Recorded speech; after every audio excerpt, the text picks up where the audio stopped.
Can a Catholic marry a non-Catholic? Catechism says, in many countries the situation of a mixed marriage between a Catholic and a baptized non-Catholic, often arises. It requires particular attention on the part of couples and their pastors. A case of marriage with disparity of cult requires even greater circumspection. Difference of confession between the spouses does not constitute an insurmountable obstacle for marriage, when they succeed in placing in common what they have received from their respective communities, and learn from each other the way in which each lives in fidelity to Christ. But the difficulties of mixed marriages must not be underestimated. They arise from the fact that the separation of Christians has not yet been overcome. The spouses risk experiencing the tragedy of Christian disunity even in the heart of their own home. Disparity of cult can further aggravate these difficulties. Differences about faith and the very notion of marriage, but also different religious mentalities, can become sources of tension in marriage, especially as regards the education of children. The temptation to religious indifference can then arise.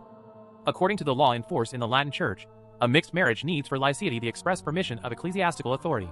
In case of disparity of cult, an express dispensation from this impediment is required for the validity of the marriage.